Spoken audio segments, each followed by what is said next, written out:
നമസ്കാരം പ്രിയ കൂട്ടുകാരെ. ഇന്ന് എൻ്റെ മകളുടെ സ്കൂളിൽ നിന്ന് അവരുടെ ഖോഖോ ചാമ്പ്യൻഷിപ്പിന് വേണ്ടിയിട്ട് ആറ്റിങ്ങൽ സ്കൂളിലേക്കുള്ള യാത്രയാണ്. രാവിലെ തന്നെ അവളെ ഒരുക്കി അങ്ങനെ ബൈക്ക് കൊടുത്ത് മഴ അല്പം തോന്നി നിൽക്കുന്നു. ബൈക്ക് കൊടുത്ത് ഞാൻ അങ്ങനെ മുകളിലോട്ട് പോയി. അവിടെ നിന്ന് സ്കൂളിൽ എത്തി. ഇവിടെ കുട്ടികളെല്ലാം അവിടെ നിന്ന് റെഡിയായി നിൽക്കുന്നു. എല്ലാവരും വാഹനത്തിലേക്ക് കയറ്റി. അങ്ങനെ ഞങ്ങൾ ആറ്റിങ്ങൽ സ്കൂളിലാണ്. ഇത് ഫസ്റ്റ് ലീഗാണ് എൻ്റെ മോളുടെ. ഒരുപാട് കുട്ടികളുണ്ടായിരുന്നു. ഫസ്റ്റ് ലീഗാണ്. അങ്ങനെ അവരെയും കൊണ്ട് നമ്മൾ യാത്ര തിരിച്ചു.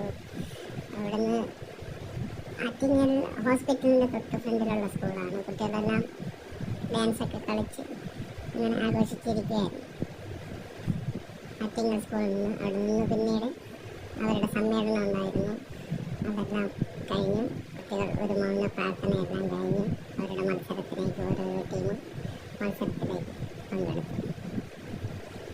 ആ മത്സരമെല്ലാം കഴിഞ്ഞിട്ട് പിന്നീട് വൈകുന്നേരം ഒരു 5 മണിയായി ഞങ്ങൾ ഏകദേശം തിരിച്ചെത്തിയത്. അപ്പോൾ എൻ്റെ മോളാണ് ഇപ്പോൾ ഓടുന്നത്. അത് 7 മിനിറ്റോളം അങ്ങനെ പിടിച്ചു നിന്നു. ഒരുപാട് കുട്ടികളുണ്ടായിരുന്നു.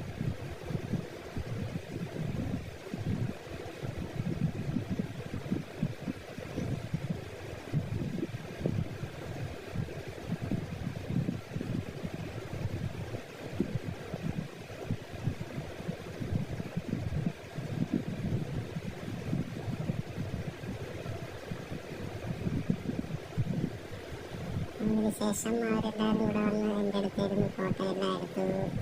ഞങ്ങൾ ജയിച്ചേ എന്ന് സംഭവിച്ച് ആഘോഷിച്ചു. അതിനുശേഷം ഞങ്ങൾ അവളെ കൊണ്ട് നിർത്തി കുറച്ച് ഫോട്ടോ എല്ലാം എടുത്തു. ഭക്ഷണമെല്ലാം ഞങ്ങളാണ് കൊണ്ടുപോയത്. അവിടുന്ന് ഭക്ഷണമൊന്നും ഇല്ലായിരുന്നു. പിന്നെ സാറന്മാരെല്ലാവരും നല്ല സഹകരണമായിരുന്നു. എല്ലാവരും കുട്ടികൾക്ക് വേണ്ട പ്രോത്സാഹനം എല്ലാം കൊടുത്തു. സാറന്മാരായാലും പേരൻസ് ആയാലും എല്ലാവരും നല്ല ഒരു ദിവസം പോയതറിഞ്ഞില്ല. നമ്മൾ രാവിലെ 8 മണി 8:30 ആയപ്പോൾ അവിടെ എത്തി. വൈകുന്നേരം 6 മണിയായപ്പോൾ തിരിച്ച് സ്കൂളിൽ എത്തി. അപ്പോഴാണ് മോളെ കൂട്ടുകാരി ഒരു പാവ കൊണ്ട് എൻ്റെ തലയിൽ വെച്ച് തന്നു. അങ്ങനെ പിന്നെ അതുമായി കുറച്ച് നേരം ഇരുന്ന് കളിച്ചു. അങ്ങനെ അതെല്ലാം കഴിഞ്ഞു. പിന്നെ ഓരോരോ കുട്ടികളുടെ രക്ഷകർത്താക്കൾ തണ്ണിമത്തൻ, ഓറഞ്ച് അങ്ങനെ കുറേ സാധനങ്ങളെല്ലാം കൊണ്ടുവന്നു. ഇതായിരുന്നു അവരുടെ സാറ്. എല്ലാവരും നിർത്തി. സാറ് ഫോട്ടോ എല്ലാം എടുത്തു. പാരൻസിനെയും ടീച്ചേഴ്സിനെയും എല്ലാവരും നിർത്തി. ജീവിതത്തിൽ അങ്ങനെ മറക്കാൻ പറ്റാത്തൊരു ഇതവളെ കൂട്ടുകാരിയാണ്. അവളെ ബെസ്റ്റ് ഫ്രണ്ട്സാണ് അവർ രണ്ടുപേരും. പിന്നെ തിരിച്ച് കുട്ടികളെല്ലാം